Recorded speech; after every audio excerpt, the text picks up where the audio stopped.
Whoever wishes to save his soul should not hesitate humbly to take up the way of the Lord. And if he lacks sufficient money, divine mercy will give him enough. Brethren, we are to endure much suffering for the name of Christ. Misery, poverty, nakedness, persecution, want, illness, hunger, thirst, and all other ills of this kind. Just as the Lord saith to his disciples, ye must suffer much in my name, and be not ashamed to confess me before the faces of men. Verily, I will give you mouth and wisdom. Great is your reward in heaven.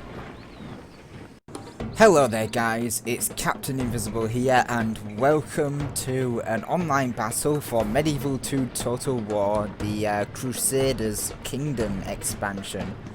What you just heard earlier was a little extract from Pope Urban's speech he gave at the Clermont, the Council of Clermont during the First Crusade. So a very interesting account there of how Pope Urban viewed the Crusade.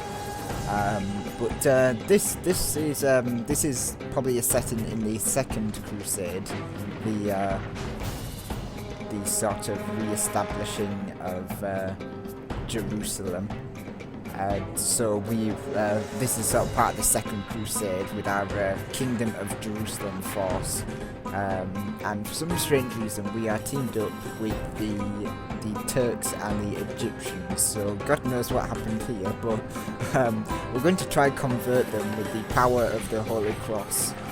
So we'll see how that goes, whether they believe that our God will bring us victory or theirs. Just to go over the armies really quickly. I'm in command of the Kingdom of Jerusalem.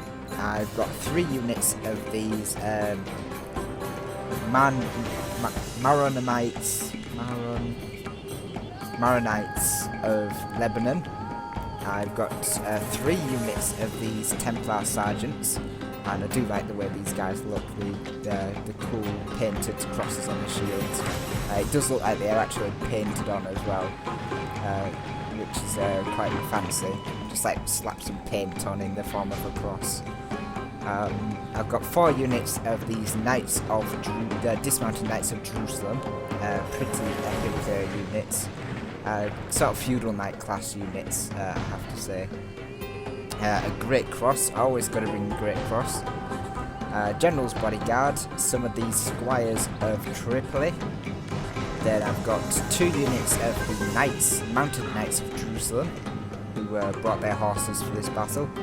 A unit of Knights Templar, and then a Marshal of the Templars as well. A really powerful cavalry unit, going to do some damage. This is my 3rd unit of the sergeants, and I've also brought a unit of Templar crossbowmen as well. And my idea on this flank was to use the crossbowmen to screen this entire flank from cavalry, protect the crossbowmen with some spearmen, and then just use the cavalry to intercept as needed. Crossbowmen are really good against cavalry. So my allies are Cyrus the Great and Kitbuqa, and it looks like Cyrus the Great's brought a lot of skirmishers for this battle, a lot of Turkish archers and Janissary archers with some heavy infantry, a lot of Janissary heavy infantry, which are not too bad in this game, so interesting to see how they will handle themselves. Some of these dismounted Hasham, some Kwapakulu, and I think a couple of General's Bodyguards. So a nice mix of cavalry there, and obviously the Nafatoons. You've got to bring the Nafatoons for this type of battle. And then Kitbuqa, it's got some Nubian archers, And then he's got a big mix of infantry, probably some dismounted gulams and some Tabarvia, Alhaka.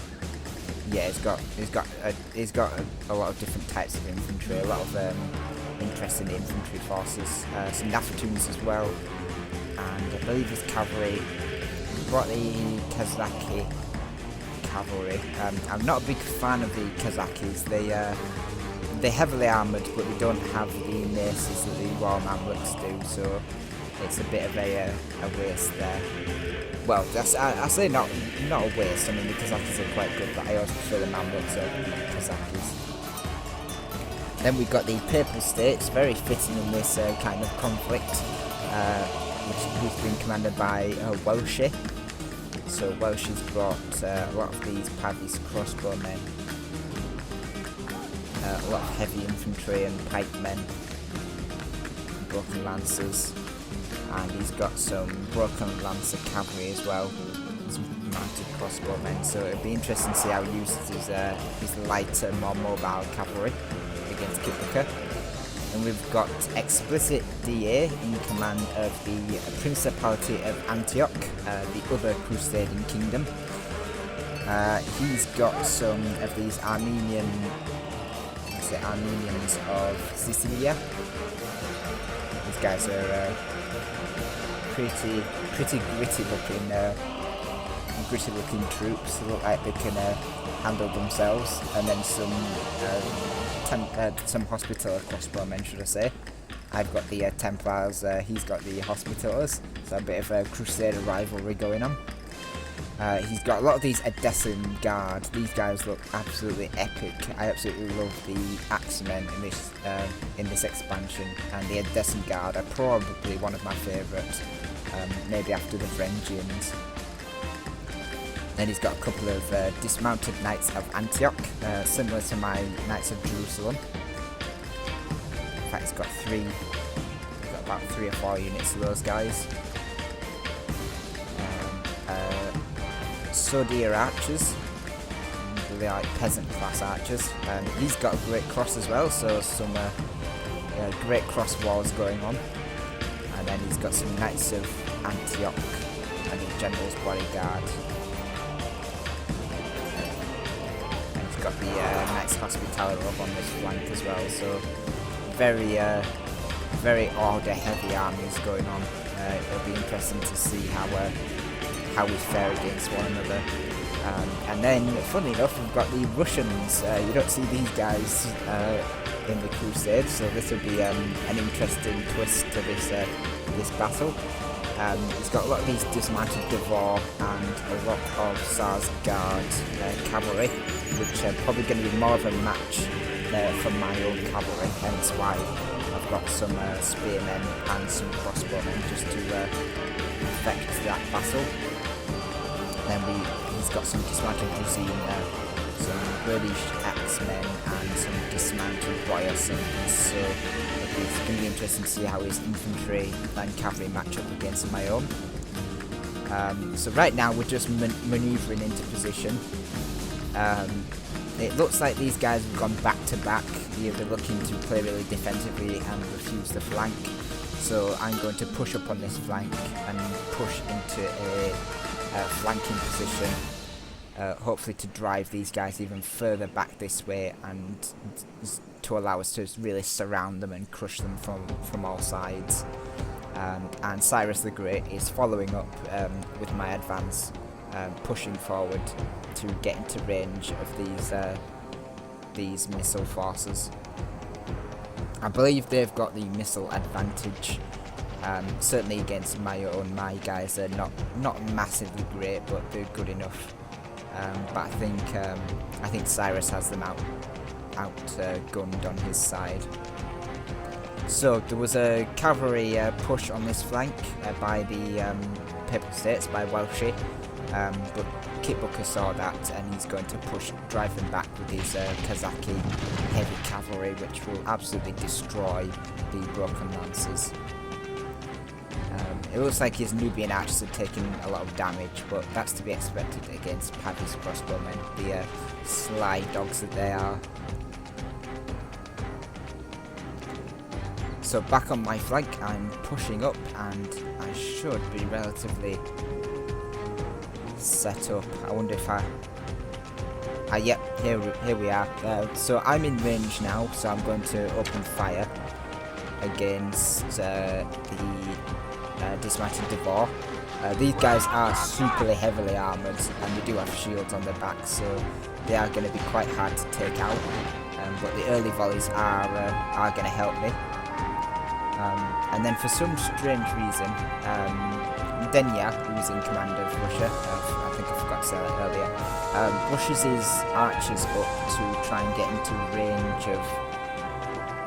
I don't know whether he pushes them to try and get in range of my infantry, or he just clicks an attack order and his archers move forward too far. But this is going to give me my chance to charge my cavalry forward. I'm going to get a nice charge with my Knights Templar against these dismounted Devar, and then I'm going to pull out before this heavy cav comes in. And this is where my crossbowmen are going to be able to provide covering fire. As these guys get into range, my crossbowmen are going to be able to send down some volleys and really hit these guys hard. So I'm going to halt the enemy cav with my Knights Templar, and then get some nice volleys in with the crossbowmen and drive them back. He does get a nice charge up here, but he is halted by my spearmen, and these Sarsgaard are forced to retreat before they get bogged down by spearmen. It looks like the Principality of Antioch is sending forward some of his own knights, and he's going to get a nice charge into these Janissary archers, just ploughing straight through them. But he's going to get swamped by infantry and the allied cavalry. And the cavalry of the Crusading states don't have great morale. They really do suffer in the morale department. In fact, the Crusading states suffer from morale issues all the time, I've found. But that's what the standards for. That's what my Great Cross is for giving morale to the men. So the Kingdom of Antioch's cavalry is being forced back by the strong Papakulu of the Turks. The Turks really do have some pretty nice heavy cavalry, and he's going to get some parted shots against these knights as well. Looks like we've got a full-scale battle on this flank. The Egyptian heavy cavalry is engaging these broken lancers. This unit seems to have taken a beating against the broken lancers, but this one's going to get cut down by them. And then a nice charge by the Tabararia into the infantry of the Papal States. Unfortunately into the pikemen, otherwise that would have been a devastating charge. It looks like the cavalry fight is getting underway on this flank, and the infantry is pushing up to really get into these formations. So a nice little push there by Kitbuqa, and now we can use his Nafatoons to flame the Papal States. So let's have a look at this volley, this incoming volley, the anticipation of which.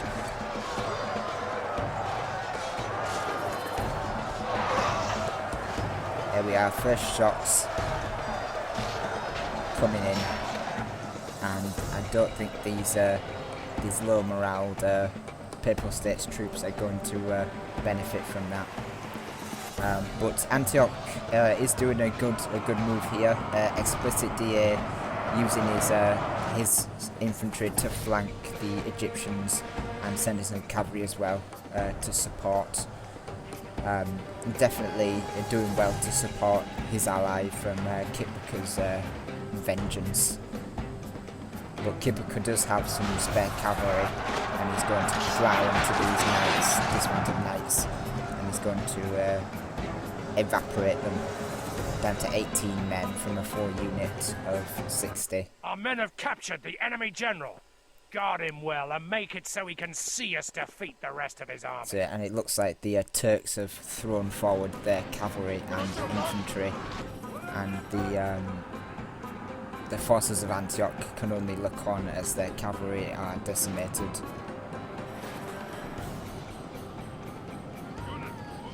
He's going to send some infantry forward now, but to save his cavalry it is a bit too late. Only half the enemy force remains.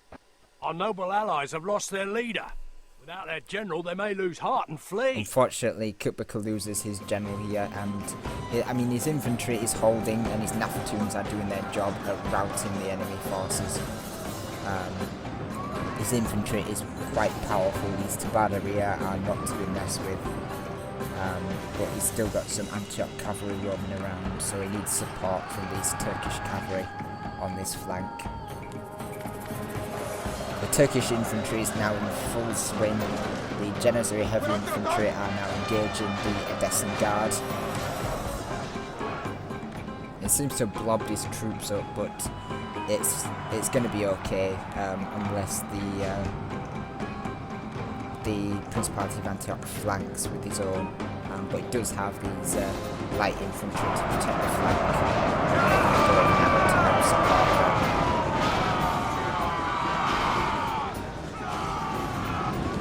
The enemy are badly bloodied. They have lost half their men. See, this is a good use of light infantry to hold them back and push them forward to enemy flanks. Seeing an opening, the Russians try and flank the Turks, but my own dismounted knights are going to get stuck into these dismounted Dracaena.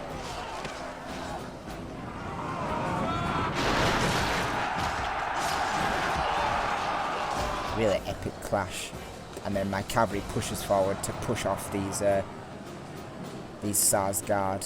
I don't want them flanking anywhere near mine or my allies' troops, so my Knights of Jerusalem are going to get stuck in. Unfortunately, the Knights of Jerusalem are considerably weaker than the Tsar's Guard, so I have to throw in some spearmen just to make up support there.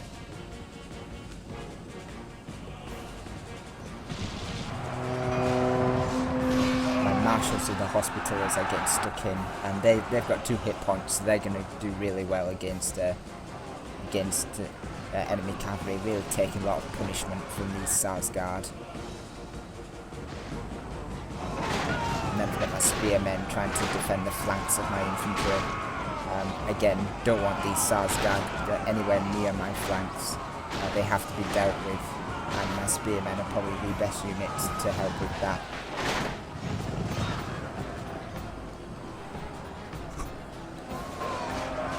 All across the line, it looks like the Knights of Jerusalem are killing off these Russian infantry quite handily.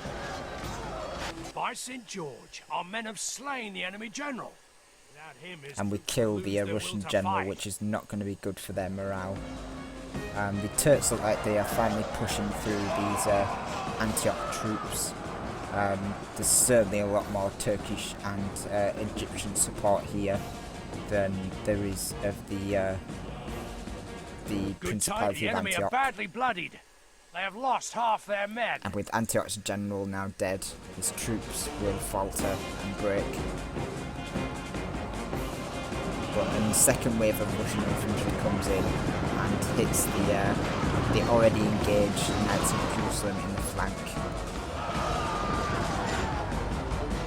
And this causes them to break. Half our force remains. They are fighting to the death. They don't want to give up their god just yet. And these squires are not made for taking on heavier infantry. They're sort of middle class infantry, so they're just gonna have to hold out a little longer until my support can come in. But my general, seeing the direness of the situation, charges in with support on the flank from the dismounted Knights of Jerusalem, and he's going to help clean up this mess of Russian forces.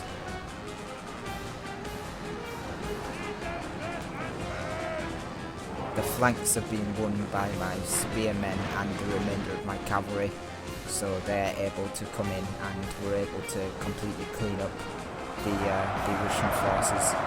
The last remaining Tsar's guard break under the pressure of the Great Cross crewmen, who have had to be called to arms to assist with this battle.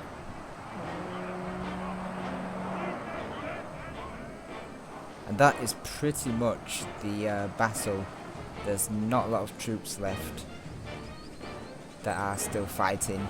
I think the only ones that are left are these British axemen over here, and then these guys here, the now broken, dismounted boyar sons. As you can see, the Kazaki they get nice swords, but when it comes to melee cav, you really want to use maces or axes, like the Papal do, and the late period general's bodyguard also get maces.